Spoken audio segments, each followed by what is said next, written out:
Hello guys, welcome to bankers pedagogy. तो चलिए आज नया एक जो क्रिटिकल रीजनिंग का मैं बोला था, क्रिटिकल रीजनिंग का पार्ट 1 का जो फास्ट वीडियो है वो मैं शुरुआत करने जा रहा हूँ। तो सबसे पहले आपको पता ही होगा कि मेरा पिछला वीडियो मैं बनाया था, उसमें मैं बताया था कि मैं अपना फेस नहीं दिखाऊंगा, क्योंकि क्या होगा देख लीजिए कि अगर मैं अपना फेस दिखाऊँ ना तो ये सब जो है ये सब आपको मिलेगा नहीं। ठीक है, तो ये सब आपको देखने को नहीं मिलेगा, तो इसी वजह से मैं अपना फेस नहीं दिखाऊंगा।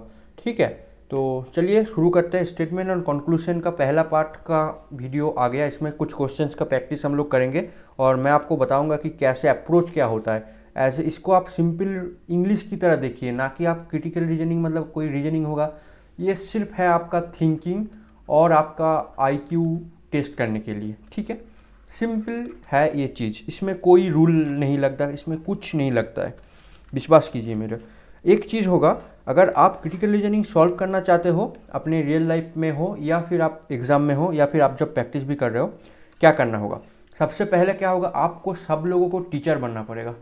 आप सबको टीचर बनना पड़ेगा, खुद का टीचर। ये एक बहुत इंपॉर्टेंट मैं बात बता रहा हूँ। इंपॉर्टेंट टीचर मतलब खुद का टीचर आपको बनना पड़ेगा। पहला चीज़ है, क्या करना पड़ेगा फिर टीचर बनने के बाद। आपको जो चीज़ दिया हुआ है, आप जिस भी लैंग्वेज में सेटिस्फाइड हो, ठीक है, उस लैंग्वेज में आपको समझाना है खुद को। अगर आप हिंदी में हैं, हिंदी में तो इंग्लिश को हिंदी में ट्रांसलेट कीजिए, और आपका एग्ज़ाम में तो हिंदी आता ही रहता ही है। ठीक है, आप चेंज भी कर सकते हो, इसमें कोई देखेगा नहीं कि आपका इंग्लिश का क्या है, इंग्लिश कितना पता है आपको, इंग्लिश कितना पता नहीं है, कोई नहीं देखने जा रहा है इस। आपको हिंदी में कंफर्टेबल हो तो आप हिंदी में कीजिए। बंगाली तो होता नहीं है, बाकी मराठी जो होता है आप लोग का, जो जिस भाषा में आप कंफर्टेबल हो उसको आप ट्रांसलेट कीजिए। उसको ट्रांसलेट करके खुद को समझाइए कि देखिए ये है, ये है, ये है। ठीक है, फिर आंसर देखिए और आपको पता चल जाएगा। मैं आज जो क्वेश्चंस का होगा ना उसका आंसर आप खुद दोगे। ठीक है, उसका आंसर आप खुद दोगे। हालांकि ये आपका रिकॉर्डेड वीडियो है, ठीक है, लेकिन मैं यही बोलूँगा कि आप लोग भी खुद से दीजिए, फिर मेरा आंसर देखिए। सबसे पहले फिर शुरू करते हैं। ये दो चीज़ तो बताना, और एक चीज़ जो है मैं इसका पीडीएफ आपको प्रोवाइड करूंगा जो कि टेलीग्राम ग्रुप में है। टेलीग्राम में मैं प्रोवाइड करूंगा। नीचे 2 टेलीग्राम का लिंक है, एक डिस्कशन ग्रुप है और एक चैनल है। चैनल में सिर्फ अपडेट आएगा, उसमें कोई मतलब मैसेजेस नहीं होगा। आपको पीडीएफ मिलेगा और अपडेट मिलेगा कौन सा वीडियो है। और डिस्कशन ग्रुप में आप लोग डिस्कस कर सकते हो आपस में, या फिर मुझसे भी डाउट भी पूछ सकते हो। पिक्चर भेज दिया कि ये वाला क्या होगा क्या नहीं, तो कोई स्टूडेंट कर देगा, या फिर अगर मुझे टाइम मिला तो मैं उसका सॉल्यूशन कर दूंगा। तो इसमें आप ज्वाइन हो सकते हो और चैनल को सब्सक्राइब जरूर कर सकते हो अगर अच्छा लगे तो, और वीडियो को लाइक भी कर सकते हो, कमेंट कर सकते हो कैसा लगा क्या नहीं, क्या चाहिए। और चलिए सबसे पहले शुरू करते हैं। Statement and conclusion. सबसे पहले क्या होगा, स्टेटमेंट जो होगा ना, स्टेटमेंट इज द किंग।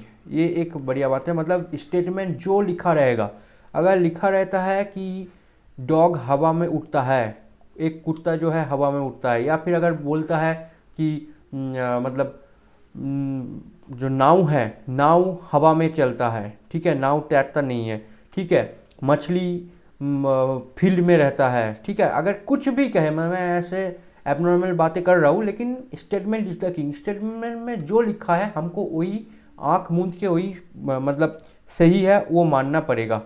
ठीक है, क्योंकि कोई मतलब अलग से दिमाग लगाने की कोई ज़रूरत नहीं है। स्टेटमेंट कंक्लूजन में क्या होता है मैं एक चीज़ बताऊंगा। ठीक है, स्टेटमेंट इधर आएगा कंक्लूजन, मैं आपको बता रहा हूँ, ठीक है, और इधर आएगा। और एक चीज़ रहता है ना आपका कि स्टेटमेंट एंड एजम्पशन। तो आज तो हालांकि स्टेटमेंट कंक्लूजन पढ़ाऊंगा, लेकिन ये टॉपिक एजम्पशन के टाइम में भी मैं बताऊंगा, क्योंकि ये इंटरलिंक्ड है। स्टेटमेंट ये वाला है, जब हमको कंक्लूजन निकालना पड़ेगा, उसका मतलब क्या है स्टेटमेंट हो गया, उसके बाद उसका कंक्लूजन क्या निकाल सकते हो, मतलब उसके बाद, ठीक है, उसके बाद ये वाला आएगा, कंक्लूजन आएगा। और एजम्पशन का मतलब क्या होता है कि क्या मैंने एज्यूम किया, उस वजह से मेरा ये स्टेटमेंट आया है। ठीक है, तो ये वाला मतलब स्टेटमेंट के पहले वाला जो पार्ट होगा वो एजम्पशन होगा, और स्टेटमेंट के बाद वाला जो पार्ट होगा वो कंक्लूजन होगा। ठीक है, मतलब क्या बोल सकता हूँ कि मान लीजिए कि मैं बोल रहा हूँ ये कि आज बहुत ठंड है। ठीक है, मैं बोल दिया कि आज बहुत ठंड है। यहाँ पे मैं बोलूँगा कि मतलब विंटर इज कमिंग, विंटर आ गया है। ठीक है, विंटर आ गया है, और मैं बोलूँगा कि कंबल ओढ़ के सो जाओ। ठीक है, कंबल ओढ़ के सो जाओ। तो मतलब क्या है, विंटर आ गया है, विंटर आ गया है, इसके वजह से ठंड तो पड़ेगा ही, ठीक है। मतलब विंटर और ठंड जब आ गया तब तो आपको कंबल ओढ़ के सोना ही पड़ेगा। ये एक बच्चों जैसा एक मतलब मैं बताया आपको एग्जाम्पल, ठीक है। सिर्फ आपको समझना है, ठीक है। चाहे कोई कोई कुछ भी बोले, ठीक है, कि कैसा होता है कैसा नहीं, कोई कुछ भी बोले, आपको समझना है। कुछ भी करके मुझे समझना है कि क्या बोला गया है, क्या निकालना चाहता है, ठीक है। तो चलिए आज का पहला क्वेश्चन मैं शुरू करता हूँ। सबसे पहले कोई रूल नहीं, कोई रेगुलेशन नहीं, सिर्फ आप रीडिंग करो। रीडिंग करने के बाद आप उसको हिंदी, बंगाली, मराठी, जिसमें आप तमिल, जिसमें आप कंफर्टेबल हो उसमें आप ट्रांसलेट करो और खुद का टीचर बनो, ठीक है। अभी मैं आपको बता दे रहा हूँ कि इसका मीनिंग क्या होगा क्या नहीं। तो इसका मीनिंग मैं अभी बताऊँगा और आप लोग इसका आंसर जो होगा, इसका आंसर आप लोग खुद से दोगे मेरे को, ठीक है। तो चलिए आप लोग पढ़िए, फिर मैं बताता हूँ। पॉज किए कर लीजिए, पढ़िए खुद से एक बार। अब मैं बताता हूँ, देखिए क्या बोला है। देखिए, विथ मोर देन, पहले डायरेक्शन पढ़ लीजिए क्या बोला गया है। Read the following group of statement and identify the main conclusion in the argument. ये वाला मेरा स्टेटमेंट है, स्टेटमेंट इज द किंग, याद रखना। और इसमें ये वाला कंक्लूजन हमको ढूंढना है, ठीक है। तो देखिए क्या बोला है। With more than 1.2 billion telecom subscribers and more than 830 million internet subscribers, India hosts the second largest telecom market in the world. देखिए 1.2 बिलियन टेलीकॉम सब्सक्राइबर है, उससे भी ज़्यादा है। And more than 830 million internet subscriber, 1.2 billion people ऐसा है जो telecom subscriber है, ठीक है। और उनमें से भी 830 मिलियन ऐसा है जो इंटरनेट यूज़ करता है इंडिया में। India host the second largest telecom market in the world. India जो है वो सेकेंड लार्जेस्ट टेलीकॉम मार्केट है। इस वजह से इसका जो डाटा है, डाटा बता दिया गया है कि 1.2 बिलियन टेलीकॉम सब्सक्राइबर है और 830 मिलियन के करीब लोग इंटरनेट यूज़ करता है। तो second largest telecom market in the world में सेकेंड लार्जेस्ट टेलीकॉम मार्केट है। The average monthly mobile data uses of 14.1 GB in the quarter ending June 21। तो जून 2021 के बाद में एक डाटा आया था जिसमें बोला कि 14.1 GB का एवरेज डाटा यूज होता है क्वार्टर में, ठीक है। जो remains amongst the highest across the globe, world में सबसे ज़्यादा है जो कि, ठीक है। डिस्पाइट दैट, इसके अलावा क्या है, much of the population is accessing the internet through relatively slow mobile connections. मतलब इसका ये जो डाटा बोला गया है कि 14.1 जो जून 21 का क्वार्टर है उसमें तो इतना है जो कि highest across the globe, world में सबसे हाईएस्ट है। इसके अलावा भी क्या है, जो पॉपुलेशन है वो इंटरनेट मतलब relatively slow mobile internet connection use करता है आदमी लोग इंडिया में कंपेयर टू बाहर के देश में। फिर भी हमारा 14.1 इतना ज़्यादा है इंटरनेट पेनिट्रेशन हम लोग का, ठीक है। ये सिंपल सीधा साधा बताया गया है। अभी क्या बोला है देखिए, अभी जो ऑप्शन ए बोला गया है कि internet speed is very low in India. India का इंटरनेट स्पीड बहुत लो है। मैं पहले समझाता हूँ फिर मैं बताता हूँ क्या होगा क्या नहीं। Mobile phone technology in India is outdated and needs upgradation, ठीक है। मोबाइल फ़ोन टेक्नोलॉजी इंडिया में आउटडेटेड है बहुत एंड उसको अपग्रेड की ज़रूरत है, ठीक है। ये बताया गया है। कौन सा सही कौन सा गलत बाद में बताऊंगा। Internet usage in India is not proportional to internet speed. Internet usage जो होता है इंडिया में वो इंटरनेट स्पीड से प्रोपोर्शनल है। मतलब इंटरनेट स्पीड जितना ज़्यादा इंटरनेट यूजेज उतना ज़्यादा इंडिया में, इतना इंटरनेट स्पीड जितना कम इंटरनेट यूजेज इन इंडिया उतना कम, ये बताया गया है। High speed internet access is needed in India. India में हाई स्पीड इंटरनेट एक्सेस का ज़रूरत है due to the fact that internet usage is constantly increasing in India. India में इंटरनेट यूजेज कॉन्स्टेंटली इंक्रीज हो रहा है, ठीक है। और हाई स्पीड इंटरनेट इंडिया को ज़रूरत है और हमारा इंटरनेट यूजेज कॉन्स्टेंटली इंक्रीज हो रहा है। अब देखिए स्टेटमेंट में क्या बताया था और कंक्लूजन। स्टेटमेंट क्या बता दिया गया है मेरे को कि हमारे पास इतना टेलीकॉम सब्सक्राइबर है, इतना लोग इंटरनेट यूज़ करता है और हमारा जो डाटा मोबाइल डाटा यूज़ होता है इस क्वार्टर में इतना एवरेज क्वार्टर यूज़ होता है जो कि ग्लोब में हाईएस्ट है। लेकिन ये बहुत सारा मोबाइल डाटा ऐसा भी है जो स्लो कनेक्शन में चलता है। तो इसके मैं निष्कर्ष क्या निकाल सकता हूँ? इससे निष्कर्ष निकालना है, ऐसा नहीं कि कुछ एज्यूम करना है, कुछ नहीं। देखिए, फर्स्ट बोल दिया गया internet speed is very low in India.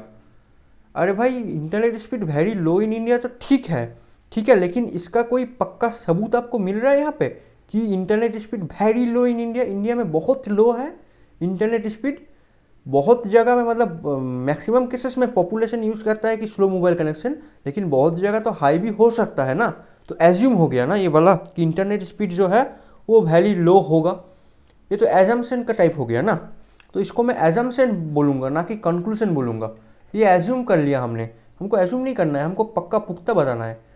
Second option बोला mobile phone technology in India is outdated and needs upgradation. ठीक है, मोबाइल टेक्नोलॉजी इंडिया आउटडेटेड है, उसको अपग्रेड की ज़रूरत है। लेकिन ये वाला हमको कहाँ लिखा गया है? यहाँ पे हमको क्या बोला गया है कि ये वाला हमको जो है वो किंग है, जो बताया जाएगा वही मानना है। हमारा क्या है क्या नहीं वो मानना नहीं है। ठीक है, अगर यहाँ पे बता देता कि इंडिया का कैपिटल मुंबई है तो हमको वही मानना पड़ता कि मुंबई है। हमको दिल्ली अलग से, न्यू दिल्ली अलग से दिमाग में लाने की ज़रूरत ही नहीं है। जो बताया गया है बस वही, मतलब इनके सामने जो स्टेटमेंट है येलो वाला कलर, येलो कलर के सामने हम बेवकूफ़ है ये मान के आपको करना है कि जो ये बोलेगा हमको वही सुनना है, हाँ सर करके। ठीक है, तो mobile phone technology in India outdated and needs upgradation. नहीं यार, ये भी एजम्पशन का टाइप हो गया कि मतलब कुछ बता पुख्ता नहीं है। अभी ऑप्शन सी क्या बोला? Internet usage in India is proportional to internet speed. Internet speed जितना ज़्यादा इंटरनेट यूसेज उतना ज़्यादा, इंटरनेट स्पीड जितना कम इंटरनेट यूसेज उतना कम। सही है? कहाँ सही है? कुछ बताया गया है इसमें? बोला गया तो बहुत सारा जगह पे इंटरनेट स्लो है, फिर भी हम ग्लोब में टॉप कर रहे हैं इंटरनेट यूज़ करने में। तो ये तो मतलब सारा मतलब झुटला दिया ये वाला ऑप्शन सी, तो मतलब पूरा झुटला दिया। तो अगर कुछ होता है मुझे बी भी मेरा कैंसिल होगा। मैं एक को कुछ हद तक सही बोल सकता हूँ क्योंकि उसमें एजम्पशन है, लेकिन पक्का नहीं बोल सकता। अगर ए बी सी ए तीनों ऑप्शन रहता ना तो मेरा आंसर नन ऑफ अबव होता। लेकिन डी को मैं डी पढ़ना पड़ेगा। मैं अभी ये ए बी और सी में बोल रहा हूँ। एजम्पशन है, इसका मतलब ये नहीं कि मैं ए ही टिक कर गाऊंगा, क्योंकि एजम्पशन का क्वेश्चन नहीं है, ये कंक्लूजन का क्वेश्चन है। ठीक है, option D high speed internet access is needed in India due to the fact that internet usage is constantly increasing in India. High speed internet India को ज़रूरत है। ये फैक्ट भी सही है कि इंटरनेट यूजेज कॉन्स्टेंटली इंक्रीज हो रहा है इंडिया में इंटरनेट यूजेज कॉन्स्टेंटली इंक्रीज हो रहा है। बताया गया है कि वर्ल्ड में सबसे ज़्यादा है, फिर भी बढ़ रहा है क्योंकि हमारा बहुत सारा पॉपुलेशन कम स्पीड वाला इंटरनेट यूज़ करता है। और high speed internet access is needed in India due to the fact that, मतलब हाई स्पीड इंटरनेट की ज़रूरत है, बिल्कुल ज़रूरत है भाई। हमें बिल्कुल ज़रूरत है, हमें बिल्कुल ज़रूरत है, क्योंकि हमको ज़रूरत है तभी ना हम और ज़्यादा मतलब और ज़्यादा हम मतलब डाटा को और कर 14.1 GB से भी ज़्यादा होगा, क्योंकि इतना स्लो है। अगर आप मान लीजिए कि आपके पास स्लो इंटरनेट है तभी इतना लोग कर रहा है, इंटरनेट चला रहा है। अगर स्पीड ज़्यादा हो गया तो और ज़्यादा लोग चलाएगा, क्या सही ना? देखिए, इसका आंसर भी मैंने लिख के दिया है यहाँ पे, मतलब पूरा मतलब डिटेल्स लिख के दिया है, इसलिए इसका PDF भी मैं प्रोवाइड करूँगा। आप लोग टेलीग्राम में बने रहिए। देखिए, पढ़ लेना आप लोग, जो मैं बताऊँ वही बोला गया कि अकॉर्डिंग टू द, क्योंकि पहला क्वेश्चन है इसलिए मैं इतना टाइम ले रहा हूँ, बाकी क्वेश्चन में इतना टाइम दूंगा नहीं। ये सब आप खुद पढ़ लोगे, PDF में इसीलिए दे रहा हूँ, मैं समझाने के लिए यहाँ पे हूँ। According to the passage India has become one of the largest telecom markets in India. ठीक है, with ever increasing internet use, internet का यूज़ डे बाई डे बढ़ता ही जा रहा है। With slow internet speed, especially on mobile connections, high speed internet is the obvious requirement। मतलब slow connection है तब भी इतना यूज़ कर रहा है तो हमारा स्पीड, इंटरनेट स्पीड तो बहुत ज़्यादा ज़रूरत है। Thereby we can conclude normatively that to cope up with increasing internet users and data requirement, high speed internet is needed। मतलब हमारा डाटा, हाई स्पीड डाटा तो बहुत ज़्यादा ज़रूरत ही है। ठीक है, क्योंकि हमारा इंटरनेट का जो यूजर्स है वो डे बाई डे बढ़ता ही जा रहा है और बढ़ेगा अगर हाई स्पीड इंटरनेट आ गया तो। इसीलिए option D matches with the above context, therefore is the correct answer. तो ऑप्शन डी इसका करेक्ट आंसर हो जाएगा। समझ गए? नेक्स्ट क्वेश्चन आप खुद से पढ़िए, मैं बता देता हूँ। देखिए, scalable digital public platforms such as Aadhaar, DigiLocker and UPI are platforms around which private players have created an ecosystem of solutions, right? मतलब क्या है, स्केलेबल डिजिटल पब्लिक प्लेटफॉर्म जो है आधार, डिजी लॉकर, यूपीआई, ये सब प्लेटफॉर्म के around which private players have created an ecosystem of solutions, ये तो गवर्नमेंट का है। ये गवर्नमेंट डिजिटली इतना कुछ कर रहा है, तो उसके साथ साथ आपका प्राइवेट प्लेयर भी बहुत सारा आ गया है जो इकोसिस्टम सॉल्यूशन को मतलब बहुत आसान बना रहा है इंडिया के पॉपुलेशन के लिए, इंडिया के आदमी लोगों के लिए, मतलब पॉपुलेशन के लिए।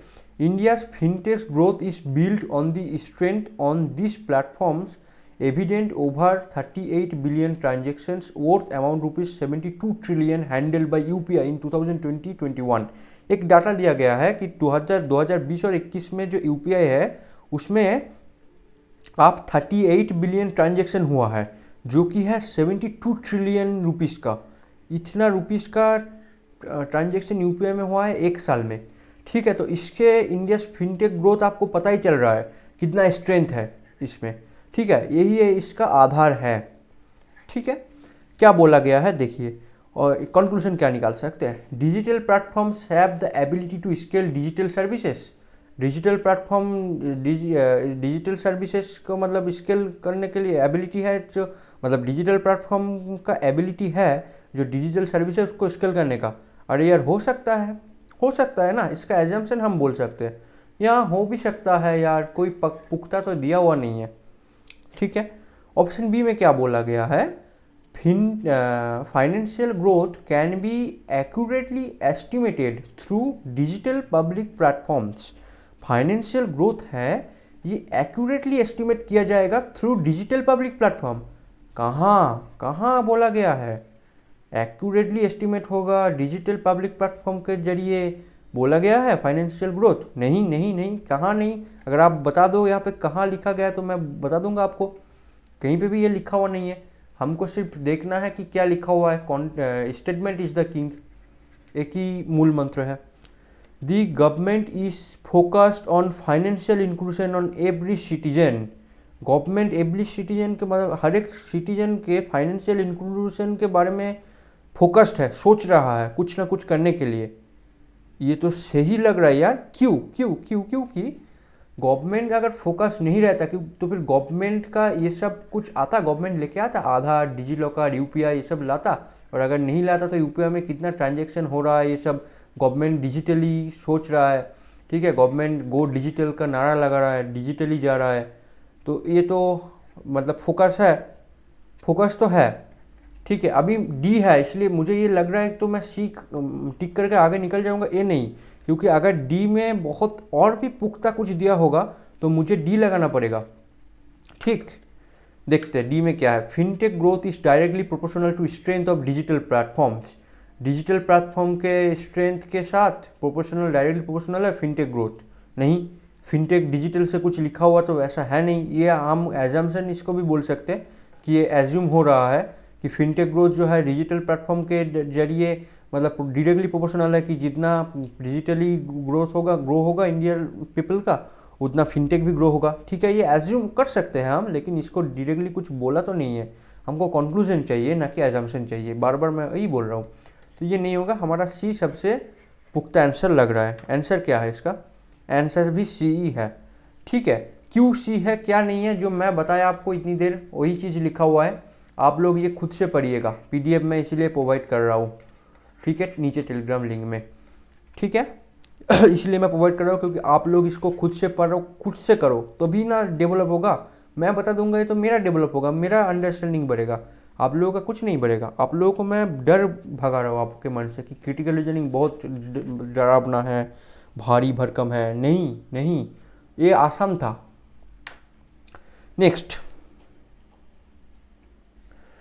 from the filing of income tax returns to single window clearance for projects. From the filing income tax returns to single window clearance for projects, the government has changed the way businesses and citizens interact with it. Businessman और मतलब जो businesses है वो लोग और citizen जिस तरह से इनकम टैक्स फाइल करते थे इससे पहले, उसका मतलब पूरा तो मतलब पूरा उसका हुलिया ही चेंज कर दिया है गवर्नमेंट ने। ही बोल रहा है कि income tax return single window clearance में हो गया है। मतलब ऑनलाइन में आप एक विंडो आया, एक विंडो में आप पूरा का पूरा फॉर्म की तरह रहता है, उसको फिलअप कीजिए, आप अपना इनकम टैक्स रिटर्न फाइल कर दीजिए। कितना आसान हो गया है। जो पहले होता था ये लंबा चौड़ा फॉर्म फिलअप करो, ये करो वो करो, ये सब का झंझट ही खत्म कर दिया गवर्नमेंट ने। तो गवर्नमेंट क्या बोला है, from the filling income tax return to single window clearance, एक सिंगल विंडो क्लियरेंस के माध्यम से ही कोई बिजनेस हो या फिर कोई सिटीजन हो वो अपना इनकम टैक्स फाइल कर पा रहा है। तो ये तो बहुत ईजी हो गया है, ईजी बना दिया है। More than 4000 e government service, ठीक है, 4000 से ज़्यादा e government services across the country witness about 385 million e transaction every day. 4000 e government service से ज़्यादा जो कंट्री में वो एक एक दिन में 385 मिलियन ई ट्रांजेक्शन मतलब उनका सामना कर रहा है। 385 मिलियन ई ट्रांजेक्शन, ठीक है, 4000 से भी ज़्यादा जो सर्विस है गवर्नमेंट का।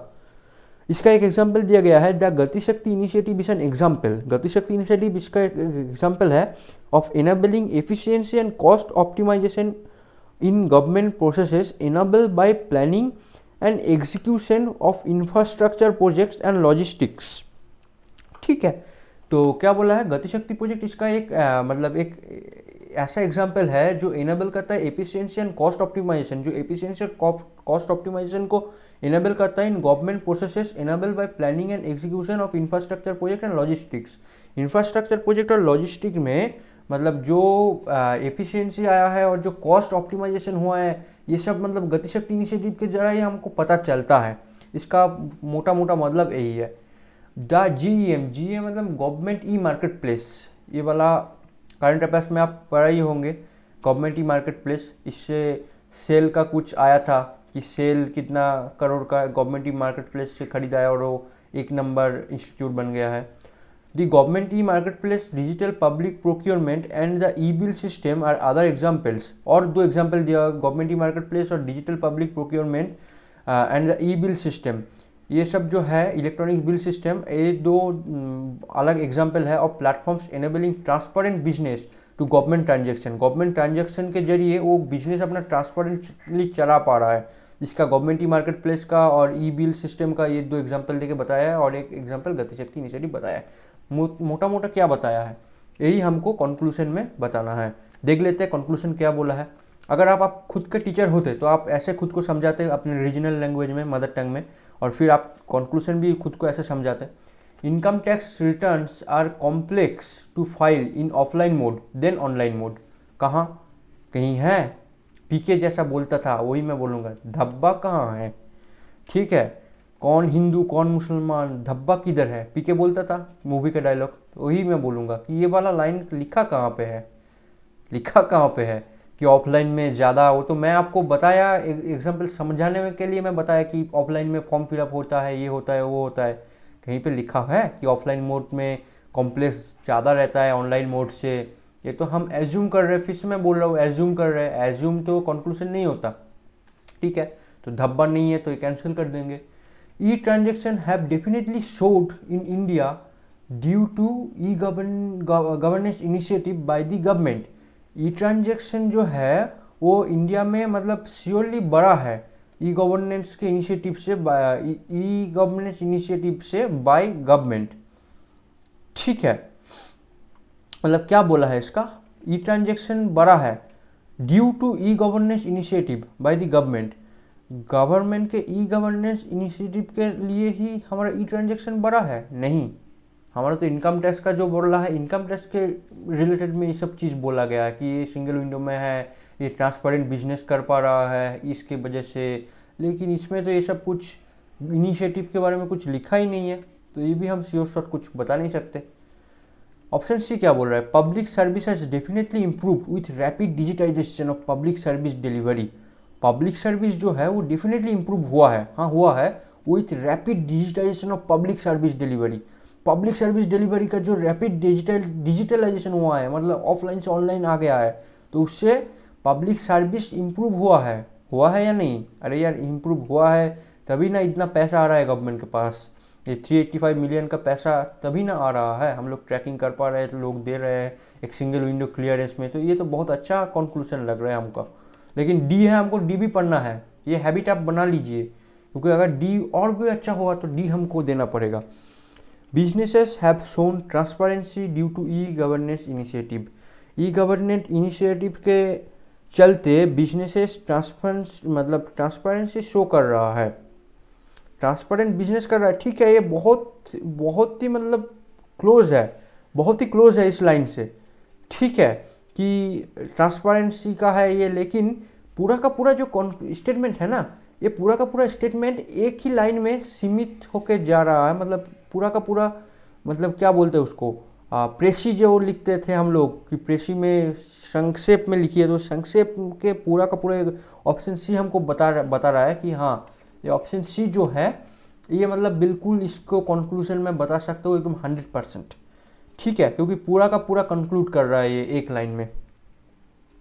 इसका आंसर हाँ लिखा है कि देखिए आप लोग पढ़ लीजिएगा कि according to the passage government's digital vision has energised rapid digitisation of public service delivery and moreover has also helped in increasing e transaction through government services. मैं बताया जो ट्रांजेक्शन बढ़ा है गवर्नमेंट का, उसका एक बहुत बड़ा हाथ है कि डिजिटली जो गवर्नमेंट का डिजिटल विजन है इसके वजह से, with different e-platforms enabling to complete projects and enhance transparency in businesses।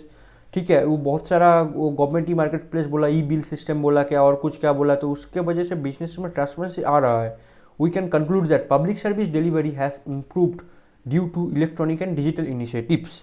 तो हम ये कंक्लूड कर ही सकते हैं कि पब्लिक सर्विस डिलीवरी जो है वो इम्प्रूव हुआ है, ये इलेक्ट्रॉनिक्स और डिजिटल इनिशिएटिव के वजह से इम्प्रूव हुआ है, बिल्कुल ये हम बता सकते हैं इसके कंक्लूजन में। तो ऑप्शन सी परफेक्टली मैचेस। चलिए 4 ये क्वेश्चन करिए, और यही शायद आज का लास्ट क्वेश्चन भी है आज के सेशन का। ठीक है, तो ये आप खुद से कीजिए, मैं फिर बताता हूँ, पॉज करके एक बार देख लीजिए।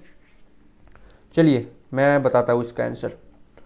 India's wrapping up of the free trade agreement with Australia soon after a deal with UAE sends a global signal that its trade policy is moving into higher gear।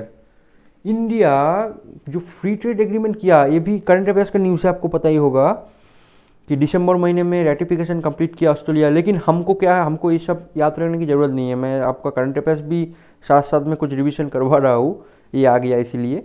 तो ये सब याद रखने की कोई ज़रूरत नहीं है जब हम क्रिटिकल रीजनिंग कर रहे हैं। क्रिटिकल रीजनिंग में जो बोला गया है वही, हमको पता है कि ऑस्ट्रेलिया के साथ फ्री ट्रेड एग्रीमेंट हुआ है, लेकिन अगर इसमें बोल देता कि नहीं ऑस्ट्रेलिया के साथ फ्री ट्रेड एग्रीमेंट हुआ नहीं है, कैंसिल हो गया है, तो हमको वही मानना पड़ता फिर। तो ठीक है, India wrapping up to the free trade agreement with Australia soon after a deal with UAE sends global signals that its trade policy is moving into higher gear। मतलब ऑस्ट्रेलिया के साथ फ्री ट्रेड एग्रीमेंट किया India, just बाद उसके ही कि UAE के, मतलब UAE के साथ एक डील क्लोज करने के जस्ट बाद इसको एक ग्लोबली एक मैसेज सेंड किया इंडिया ने कि हमारा जो ट्रेड पॉलिसी है ये मूविंग इनटू हायर गियर, ये हायर गियर में जा रहा है, मतलब ये दिन के दिन बढ़ते ही जा रहा है। ठीक है, क्योंकि हम ट्रेड पॉलिसी में अब हम सिकुड़ के नहीं रहेंगे, अभी हम बढ़ाएंगे इसको। ठीक है, by showcasing Indian readiness to lower import duties on a range of goods, मतलब इंडिया रेडी है lower import duties on a range of goods, मतलब ऑस्ट्रेलिया से जो गुड्स आएगा उसमें आपको पता ही है फ्री ट्रेड एग्रीमेंट में कुछ गुड्स को इंपोर्ट एग्जिम कर देता है, इंपोर्ट ड्यूटी माफ कर देता है, कुछ इंपोर्ट ड्यूटी में कमी, मतलब कमी बढ़ता है। तो इंडिया उसके लिए तैयार है, मतलब इंडिया का मोटिव क्या है फ्री ट्रेड एग्रीमेंट से कि कुछ जो चीज़ है इंपोर्ट लोअर इंपोर्ट ड्यूटी से हम उठाएंगे ऑस्ट्रेलिया से, जो हमारे यहाँ पे देश में काम आएगा। एंड ऑस्ट्रेलिया का विजन क्या है, Australia willingness to ease mobility for professionals, Australia professional का मोबिलिटी में उसको ईजी हो जाएगा। इंडिया में लेबर सेक्टर जो है, लेबर सेक्टर बहुत, आपको सर्विस सेक्टर अच्छा है, आपको पता ही है, तो ऑस्ट्रेलिया का मोटिव ये है फ्री ट्रेड एग्रीमेंट में। This deal could give greater impetus to other free trade agreement negotiation. Impetus का मतलब क्या होता है, इसका मतलब प्रेरणा होता है। ठीक है, मतलब इससे ये जो चीज़ हुआ है इससे बाकी कंट्री भी प्रेरित होंगे कि इंडिया से हम भी ट्रेड एग्रीमेंट का नेगोशिएट कर सकते हैं, क्योंकि इंडिया का ट्रेड पॉलिसी अब जो है वो सिकुड़ा हुआ नहीं है, वो अभी ग्लोबली जा रहा है देशों के साथ बातचीत कर रहा है, वो लोग नेगोशिएट कर रहा है ट्रेड एग्रीमेंट, ठीक है। तो वो सिकुड़ता वो नहीं रहेगा, अभी वो बाकी देशों के साथ भी करेगा, तो ये बाकी देश के लिए भी प्रेरणा का सवाल है, ठीक है। तो इसका कंक्लूजन हम क्या बोल सकते हैं इस सब चीज़ का? ऑस्ट्रेलियाज डोमेस्टिक प्रोडक्ट लाइक वूल वाइन्स, देख के ही मैं इसको हटा दूंगा, ये मतलब अननेसेसरी चीज़ लिखा हुआ है, अननेसेसरी चीज़ लिखा हुआ है हमारे, ये में कुछ लिखा ही नहीं है कि वूल वाइन ऑनियन का कुछ जिक्र ही नहीं है, कोई जिक्र नहीं है। तो हम ये देख के इसको हटा सकते हैं कि ये तो हो ही नहीं सकता यार। कंक्लूजन में ऑस्ट्रेलिया डोमेस्टिक प्रोडक्ट्स लाइक वूल, हमको क्या मालूम भाई ऑस्ट्रेलिया का डोमेस्टिक प्रोडक्ट वूल है, वाइन है, ऑनियन है। Will benefit from tariff reduction, ठीक है, टैरिफ रिडक्शन से सुविधा होता, लेकिन क्या हमको कैसे पता कि डोमेस्टिक प्रोडक्ट ऑस्ट्रेलिया का ये है, ये क्या फिर ये नहीं है? नहीं, हटाओ इसको, भगाओ।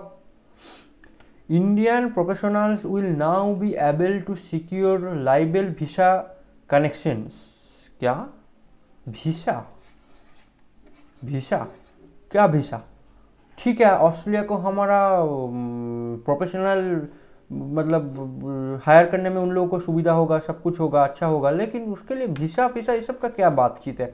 अननेसेसरी चीज़ फिर से लिखा हुआ है यहाँ पे, अननेसेसरी चीज़ लिखा हुआ है, नहीं, इसको भगाओ।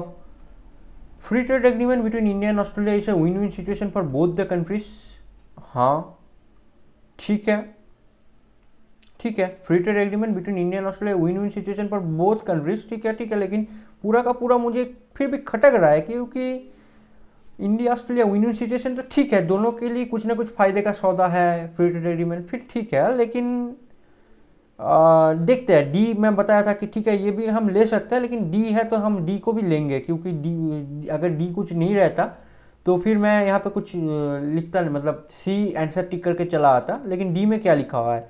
Trade policy in India is guided by free trade agreements. Trade policy जो इंडिया का है वो फ्री ट्रेड एग्रीमेंट से गाइड हुआ है, मतलब फ्री ट्रेड एग्रीमेंट की वजह से इंडिया का ट्रेड पॉलिसी का कुछ तो ठीक है ना यार। ट्रेड पॉलिसी के बारे में तो बता ही रहा है, फ्री ट्रेड एग्रीमेंट में ट्रेड पॉलिसी जो है, ट्रेड पॉलिसी ये देखिए, ट्रेड पॉलिसी के बारे में ये ज़्यादा बता रहा है। फ्री ट्रेड एग्रीमेंट के बारे में है कि इंडिया का फ्री ट्रेड एग्रीमेंट जो यूएई के साथ किया, उसके बाद वो बाकी देशों के साथ भी करेगा फ्री ट्रेड एग्रीमेंट नेगोशिएशन, इतना सब कुछ लिखा हुआ है। तो ये वाला ना मुझे ज़्यादा सूटेबल लग रहा है।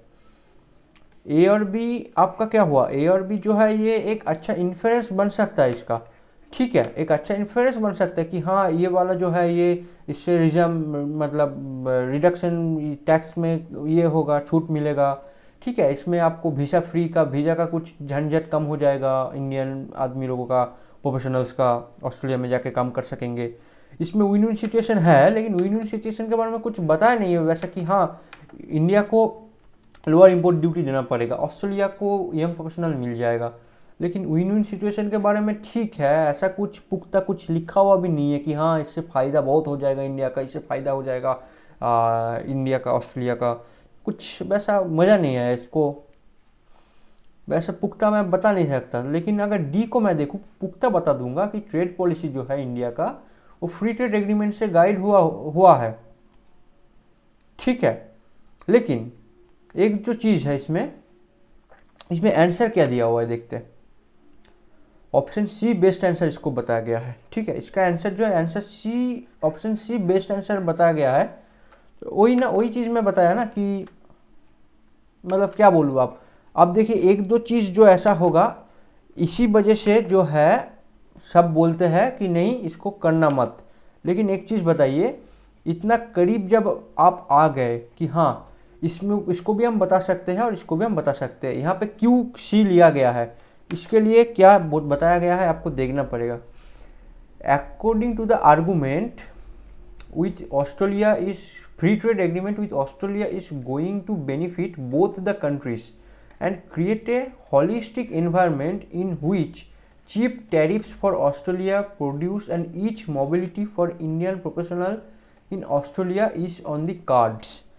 जो फ्री ट्रेड एग्रीमेंट हुआ है ऑस्ट्रेलिया के साथ is going to benefit both, जो मैं आपको बताया कि दोनों का ही बेनिफिट होगा both and the countries and create holistic environment which cheap tariff for Australian product, जो हम लोग को चीप टैरिफ में मतलब कम टैरिफ में ऑस्ट्रेलियन प्रोडक्ट मिल जाएगा। And easy mobility for Indian professionals in Australia, Indian professional का ऑस्ट्रेलिया में बहुत अच्छा मतलब ये हो जाएगा इन ऑन दी कार्ड्स। तो ये विन विन सिचुएशन तो बिल्कुल ये बता रहा है कि इसका भी सही है, इसका भी सही है।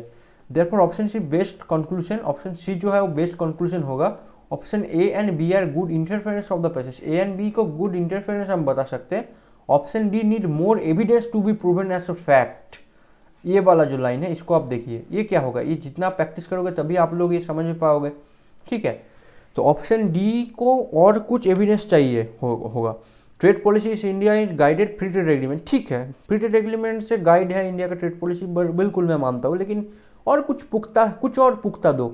जो सीख में जो पुख्ता चीज़ मुझे मिल रहा है कि वो विन विन सिचुएशन है। विन विन सिचुएशन क्यों है, मैं बताया कि इसको आपको ट्रेड पॉलिसी में मतलब टैक्स रिजम्पशन मिल जाएगा, इसको यंग प्रोफेशनल मिल जाएगा इंडिया से, तो दोनों के लिए विन विन सिचुएशन है, इसीलिए दोनों ने ट्रेड एग्रीमेंट किया। तो ये वाला आपको समझ में आया होगा अच्छे से कि कंक्लूजन कैसे करता है कैसे नहीं, ठीक है। तो बहुत ज़्यादा प्रैक्टिस होगा यहाँ पे चैनल पे, बहुत ज़्यादा प्रैक्टिस होगा। तो जितना प्रैक्टिस होगा उतना आप लोग ज़्यादा समझ पाओगे। तो कैसा लगा वीडियो को आप बिल्कुल बताइए। और इसका पीडीएफ में बताया, पीडीएफ है नीचे डिस्क्रिप्शन में पीडीएफ दिया हुआ है, तो आप लोग बिल्कुल आइए पीडीएफ लीजिए और फिर कमेंट सेक्शन में बताना कि कैसा लगा कैसा नहीं, किसका और वीडियोस में लाऊं या ना लाऊं ये भी बताना, ठीक है। तो चलिए अपने आप को एक बार दिखा देता हूँ। तो चलिए बाय, मिलते हैं नेक्स्ट वीडियो में, बाय।